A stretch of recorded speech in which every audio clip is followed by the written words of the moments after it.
Thank you very much, Anna, for that introduction, and good morning. You know, there's been incredibly difficult times over the last number of years, and all of us are very aware of the difficulties and challenges facing people in their houses, at home, in their local communities, right across the country. And it is my belief that it's often in the darkest times, in the most difficult of times, that the best of humanity shines through. And I will talk to some of those examples.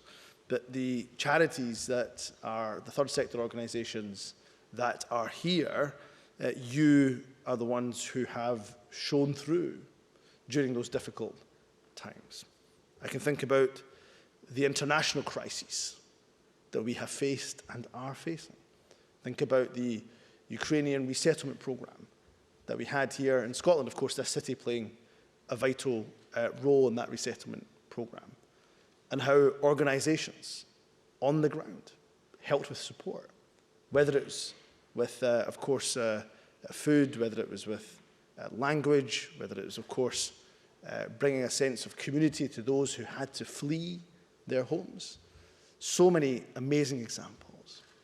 Then, of course, I think about the international crisis we're currently facing, the devastating scenes that we've seen in Gaza and, of course, in Israel over the last 4 weeks, and how, when it comes to the recovery of Gaza, it will take an enormous worldwide effort. And there's many people here who I don't doubt for a second are and will be involved in helping those who've suffered and continue to suffer so much. And that continuation of suffering is something I will continue to call for an end to, and an end to immediately. And the suffering we see is exactly why we need to see a ceasefire in Gaza, and a ceasefire now. When I think about poverty and the efforts to tackle poverty, I was so happy to see the Glasgow Child Poverty Pathfinder in action. What it does, of course, is, as many of you will know, demonstrating that systems change for public sector reform and helping to shift the dial to deal with those systemic, endemic problems such as poverty, by ensuring that organisations work together and collaborate together in a way that is very much person-centred in terms of the support that individual or their families need. The Glasgow Child Poverty Pathfinder is helping to solve the immediate and the long-term problems that families face across Glasgow, particularly in relation to poverty. They now have over 100 third sector organisations signed up to participate and gaining real transferable learning, but importantly also making a significant impact. Something that's greatly needed in Scotland and beyond, in the face of what seems to be endless, non-stop, continual shocks and crises that we in our communities continue to face. I'm sure you're all tired of shocks and crises. I know that I certainly am. But I do go back to that point of the pandemic, which was, I think, from a government perspective, and I say confidently from a societal perspective, for many of us in living memory, some of the most difficult times we've ever faced. I would never want to go back to that time in government where we had to make decisions about whether or not we should pause cancer screening or not, whether we had to stop access to vital treatment in the NHS in order to preserve urgent and emergency care. Incredible decisions that we had to make around whether or not to restrict people's civil liberties to the point where you could only go for one walk a day. We never want to go back to those times. But as I said in the beginning, it's during those dark times that we see the best of humanity shine through. And the third sector, organisations, charities on the ground, rooted in their community, showed the very best of humanity. Creative Stirling, an example, again, a store I've had the pleasure of visiting earlier this year, operated as a social enterprise since 2016, well known for its Made in Stirling store, a community gallery, a shop which supports a collective of hundreds of local artists. Creative Stirling played an integral role in easing community hardship during COVID-19. The Stirling Community Food Project, which sprung from the hub, is a shining example of this. The day after the shop was closed, 44 King Street was transformed into a food distribution hub. Food collected from cafes, restaurants and supermarkets, available free of cost to anyone who wanted it. Now, times that project by 100, by many hundreds. And we saw projects like that right across the country. So, of course, I'd like to reach a point, it's my desire to reach a point, where such projects are no longer necessary for community resilience in times of crisis. But whether we like them or not, crises not only bring us together if we let them, they inspire leadership, innovation and creativity too. And as I say, they demonstrate sometimes the best of community. For Scotland, and I'll end shortly, for Scotland, I'm very keen that we have a closer working relationship between our private and public sector, where it is in the interests of the well-being economy. You'll know that I created the role of a Cabinet Secretary for the well-being economy because, for me, economic success means designing a national economy that works for the people on the planet, not the other way round. And we have some really good examples of where the private sector is working closely with the third sector, where that philanthropy is being demonstrated in a way that is helping to resolve and solve some of the significant challenges we face. Scottish tech company Amicus committed to a 3-year partnership with the Scottish Refugee Council, providing a combination of fundraising, collaboration, laptops, IT equipment. Callum Murray, the founding CEO Amicus, said, "It's my view that businesses can and should step up to play a supporting role where possible, demonstrating a commitment to the wider communities we all serve."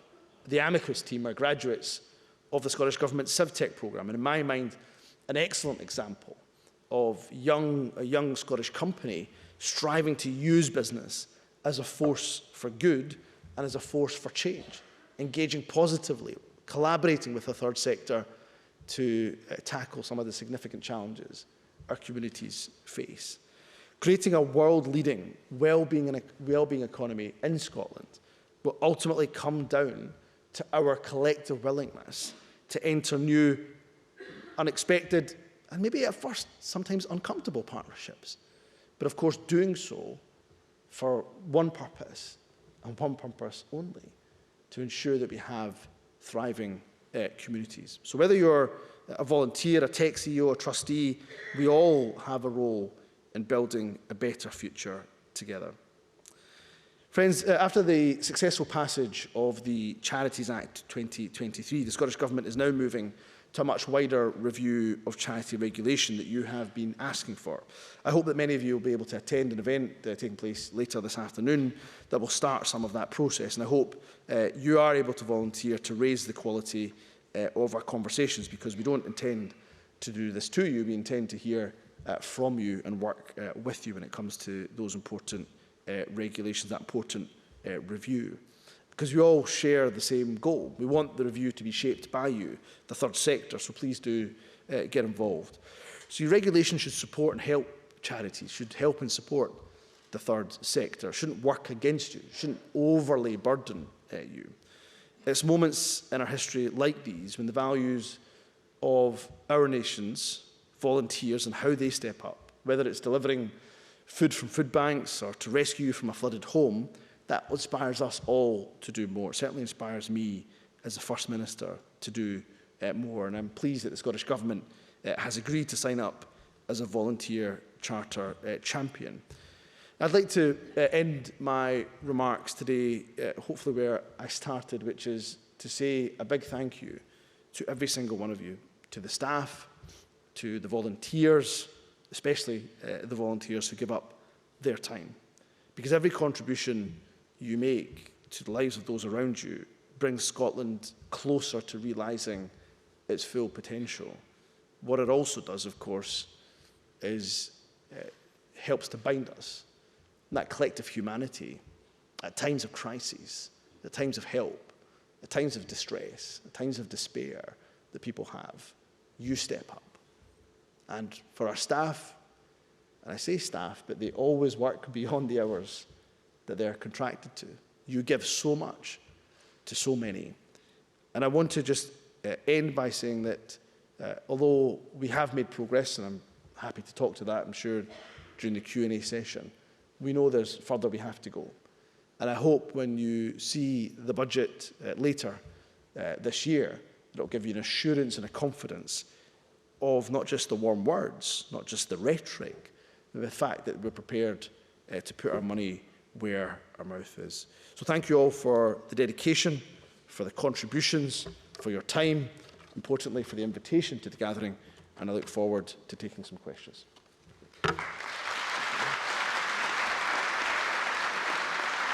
But I want to take you back, first of all, to what you were saying there around closer collaboration and what we can achieve together through our first question, which comes from Rob Murray from the British Red Cross. Good morning, First Minister, and good morning, colleagues. The voluntary sector and community sector groups across Scotland play a vital role in supporting people during times of crisis. How will your Scottish Government ensure that voluntary organisations are seen as an equal partner in winter planning? And which other portfolios do you see this essential sector as a key partner in policy development and delivery?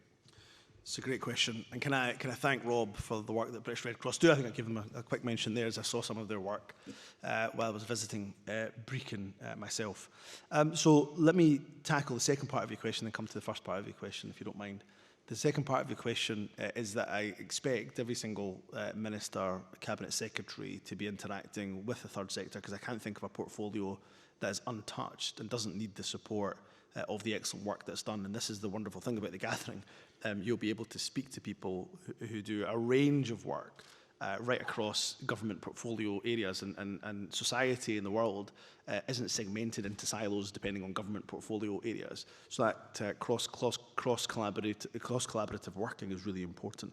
So I'll take it away as an action point from here, in fact, that I'll just ensure that every single Cabinet Secretary and Minister, which I'm sure they are doing, but I'll assure myself that they're interacting appropriately and engaging with as equal partners with the third sector. One way we do that, of course, is through the excellent third sector interfaces that we have across the country, an excellent one here in Edinburgh as well. In terms of winter planning, we can't do the winter planning without the third sector. I think, again, of the British Red Cross, the work you do to help us with delayed discharge, for example, is a huge issue currently, let alone what we're about to face in the coming winter. So I've made it very clear, and again, I'll go back to assure myself of this, I've made it very clear when it comes to winter planning, I expect our health and social care partnerships and our health boards to absolutely be working and engaging with, as equal partners, the third sector. If that isn't happening, I want to hear from you. In fact, I'll leave my details in terms of my email, because if it isn't happening, I want to hear about that. Because we cannot get through the challenges of this winter. We know we'll be faced with COVID, as we have over the last few weeks. We'll be faced with respiratory viruses, RSV, continuing to be at significant levels. We don't know what will happen with flu, but it could be, like last year, quite a significant uptick in flu, let alone the thing that we cannot control, the weather. And all of these things can make life incredibly difficult, particularly for our most isolated, most vulnerable. And therefore, we cannot do the work without the third sector. And again, British Red Cross is a good example of getting to those communities that are most vulnerable. So I'll give you as much assurance that I'm certainly cascading those messages right throughout government in terms of the role and the value of the third sector. I get no pushback, unsurprisingly, from any ministerial or cabinet secretary colleague, but let me assure myself further. And if you are hearing, any of you are hearing that there is not the sufficient level of engagement, equal level of engagement with our public services, with government itself, then I fully expect to hear from you. So as you identified yourself, in order for the sector to play its role in things like winter planning, but all of the multitude of things that organisations do right across the sector, we need to be sustainable. We need to know that we'll be here next year and the year after and the year after that, so that you can rely on us to be part of all of that work. But 7 in 10 organisations who responded to our third sector tracker tell us that financial challenges are significant. Your financial challenges are also significant. We don't exist in a bubble where we don't understand that. But we have a couple of questions, which I'll take in a second, which relate to both Scottish Government funding directly, but also the funding that flows from you to local authorities and then back out to the sector, because they're really key sources of funding for lots of voluntary organisations, and lots of them are struggling at the moment with that. So I would invite Bridie Ashrown on behalf of the TSI Scotland Network, and then Sharon McKean from Falkirk District Action to put a got a couple of questions on that. Good morning, First Minister and colleagues. I just want to say thank you as well for acknowledging the role of the community and voluntary sector in leading that response to these recent crises. Yet we are still receiving contracts which work against fair work principles.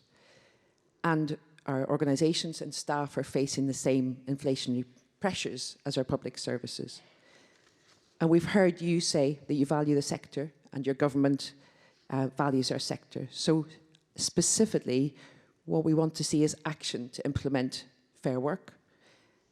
And we want to know how the next budget will ensure that fairness and stability for this essential sector. What I hear is your commitment to investing in resilience and thriving communities. So it's that action to implement fair work and budget. Thank you. Thanks. Look, part of the reason why I appreciate the third sector as much as I do, and this is true, I know, of all my government colleagues, but look, I came from the third sector. You know, I was community involved in a number of community organisations when I was younger, some of those helping our asylum-seeking population when they arrived in Glasgow, particularly post the Iraq War.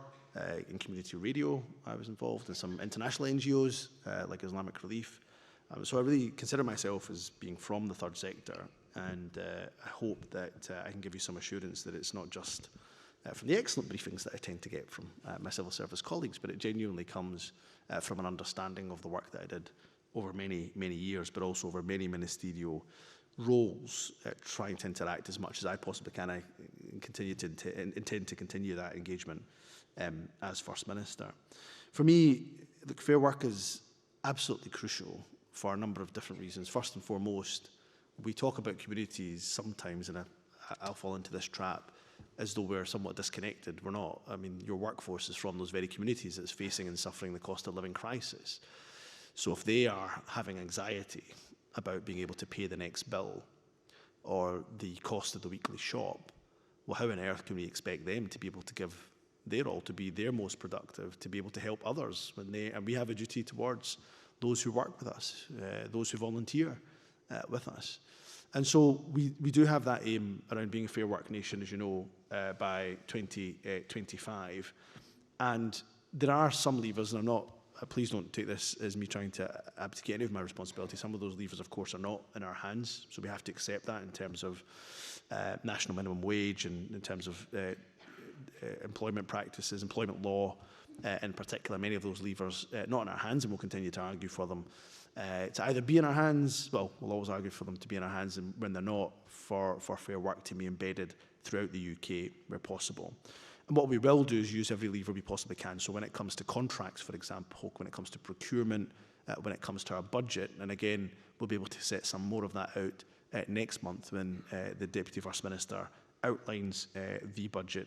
We are in that, when it comes to the work we're doing in that kind of test and learn period at the moment, but we have a lot of data that's being evaluated as we currently speak. I'm very confident we can get to a good and a better position around fair work for the third sector. We've demonstrated that, I would argue, when it comes to our public sector, where we have some direct control, so for example, in the NHS, but we absolutely accept there's further to do and to go when it comes to the third sector, but please don't be under any illusion that we are anything other than absolutely committed to fair work principles, including within the third sector. And will those levers include ensuring that contracts that come directly from Scottish Government will pay at least the living wage? Yeah, so again, that's one of the areas we're absolutely committed to doing. We have to operate within the bounds of the law and the legislation we have. So where we can go further than that, it's your job to absolutely push us to go further. We should. So we're exploring what more we can do within procurement, within conditionality for contracts. If there's further we can go, then absolutely we shouldn't shy away from that. We need to be able to ensure that we use every lever, and we have significant contracts, significant procurement. So yes, where we can do that, we absolutely will seek to do that. Great. Sharon. Good morning, First Minister and colleagues. Will the council tax freeze put pressure on local councils to cut more of their services, and what impact do you anticipate this having on the voluntary sector? So, we've spent, all of us, a fair amount of time, I think, over not just the last year where we felt the brunt of the cost of living crisis, and people have felt the brunt of it, but over the last few years, we've been hammered by almost a decade and a half of austerity, the impacts of Brexit, and then, of course, many people have suffered as a result of the pandemic, and then this cost of living crisis. So, 15 years almost of crisis after crisis. And before then, of course, the global crash in 2008. So it feels like there's been constant crises. But I've never seen it as bad as it currently is. I mean, people coming to my constituency office who, in normal times, if I can use that phrase, would never be in my constituency surgery asking me where they can get support for emergency food provision. People who are very much on above average salaries as a household. And I didn't think I'd ever see people in that position with that salary level coming to see me. And I suspect that's replicated for organisations who are here. And we talk often about in-work poverty, but it's at a level that I've never seen it before. And so that's why where we have control over certain levers, I can't stop every bill from rising, but let me just give an example of just this week. We had the leader, I think it was of East Lothian Council, saying they were planning to increase the council tax by 32%. So imagine you were just about to, you're in the midst of a cost of living crisis, you can't afford your weekly shop, your bills have gone up, your heating, your lecky, everything's gone up. The kids still want to go to the gymnastics and the football, whatever else they go to. You've got to keep the petrol in the car in order to ferry and taxi them around. And then you get hit with a 32% increase in your council tax bill. That is the reality for some people. It would have been the reality for some people. So we committed to a fully funded council tax. And of course that will involve negotiation with COSLA around what fully funded means.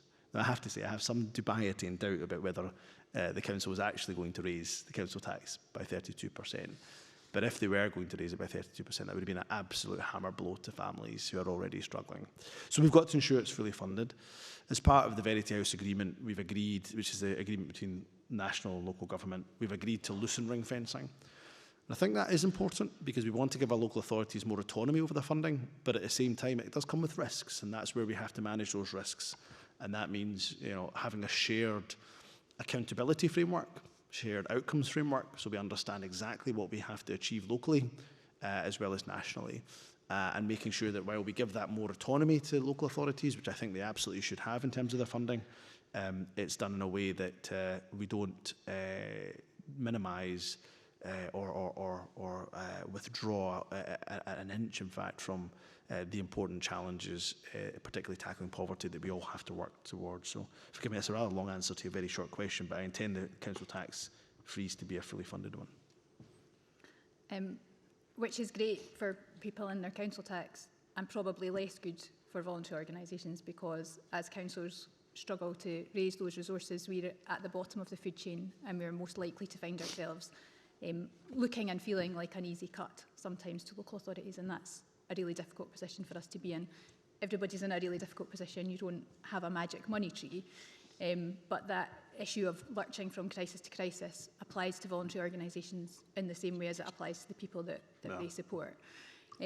One very small ask which we would make of you is that where there is a bit of money that's come your way, the UK government I gave £100 million to support the sector in England and Wales in relation to rising energy costs. We've asked about the Barnett consequentials. To be fair, they'll not touch the sides, but it would be something. It would be a help to those organisations that are there on the front line supporting those people in crisis. So you're writing it down, that's brilliant. Please, can you take that back to the branch, because I think something like that where we're seeing that there is actually some practical support, that means that organisations can literally keep the lights on and keep the heating on and keep the minibus running, would be much appreciated. Well, I'll come back to that. I'll come back to you on that one. I've not got the detail, forgive me, in front of me, but I will look at the detail of that. That would be great. Thank you. Our other asks around funding, you'll be pleased to hear, don't always cost money. So some of the things that could really help the sector are about how funding is distributed, about multi-year funding, about being available for core costs that organisations find it really difficult to raise funds for, about being flexible enough to make changes as things come their way. Now, obviously, not all money that flows into the sector comes from Scottish Government, but you can lead the way, and you can lead by example to help local authorities to see from independent funders, learn lessons from them about how they provide that funding. So a question here, which would have been raised by Christine Bell from Cycling Without Age Scotland, was around those sorts of issues.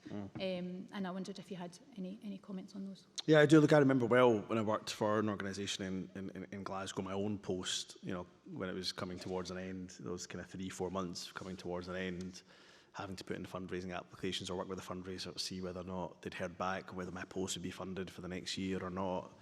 As we got closer, you know, 3 months, 2 months, then having to put in job applications for other. Now, luckily, we did get funding from my. Lucky for me, I'm not sure if the organisation necessarily agreed at the time, but certainly lucky for me that they found the additional funding. So, but that's a story from 20 odd years. Well, not quite that, but 17 years ago. Shouldn't be the case now, but it is the case for far too many. And this coming budget, you will absolutely, again, without kind of giving away state secrets, we will seek to increase the number of at least 2-year agreements, where we can go further in relation to 3-year agreements and so on. We're exploring. So we want to give a level of certainty around funding. The conditionality, I think, is so important. It's a really good point to raise. You know, there's many organisations in this room that we have worked with for many years, and I think we need to be better at having almost a kind of tapering process. So if we've never worked with an organisation before and we're giving over grant funding, of course, there'll be a level of perhaps monitoring, engagement. There'll be a number of reports that we'll expect that will come in. We don't want to overburden organisations, but of course public money is important that we're accountable. But if an organisation, there's no issue, we funded them for 2, 3, 4 years or more, then actually thinking if we can, you know, significantly loosen some of those conditions, then better. So we're doing, I'm going to ask for a piece of work to be done, I should say, on what we can do in relation to just make that monitoring, reporting less burdensome on you, because I think although we absolutely have to account for every single penny of public funding for organisations we've worked with for many years, not had a single concern about, let's just let them get on with the work as opposed to necessarily having to fill out report after report after report. I think they're really, really great first steps to be taken. And you've stolen my warm words line. I always talk about the warm words that we've heard for many years in the sector about these sorts of issues. And I suppose we're going to be here making sure that you really are going to turn those warm words into reality, because, as you say, we've been having these conversations for 20 years. So there is some slight apprehension around a target of 2026 for fairer funding for the sector. That does sound a little bit like kicking it into the long grass. So I suppose what we're going to wait and see from the budget, I'll cut you a bit of slack, we'll wait and see from the budget how that looks in reality. But if that doesn't feel like concrete enough steps, you can expect to hear from us. And I say genuinely, I mean, you know, as we are in this really intense period run up to the budget, SCVO will absolutely be one of the partners that my expectation is we engage with. Obviously, I'm here in the gathering, but I would expect the Finance Secretary and others to be engaging with you to understand what your priorities are. We're never going to meet everybody's priorities, I'm afraid, particularly given the constraints of the finances that we currently have. But I fully expect that we are able to engage with you in a genuinely honest manner. Not saying to you one thing and then not doing anything or being passive thereafter. You wouldn't let me get away with that anyway, but we shouldn't be that way either. So no, I fully expect to continue to engage, and I'm very grateful to hear from any of you that are here. I'm happy to leave my details, as I say, with Anna, Kirsten and the team here for those that want to come back with very specific points. We're happy to address them. Thank you, I really appreciate it. And yeah, I would like to thank you now for really sharing your clear commitment and passion for the sector and experience in the sector with us today. I have to tell you, I'm older than both of you. It's longer than 20 years. It's been going on forever. Yeah. I was digging around in the SCVO archives recently because it's our 80th birthday, 1943. They were talking about this stuff. Honestly, it's so depressing. However, fascinating. So thank you very much. We really appreciate it, and I hear your commitments about working across government and in terms of using the forthcoming budget to move us on our way a bit. So thank you. I know you need to leave promptly. So thanks very much for coming. Thanks so much. Thank you, everyone. Thanks very much. See you soon.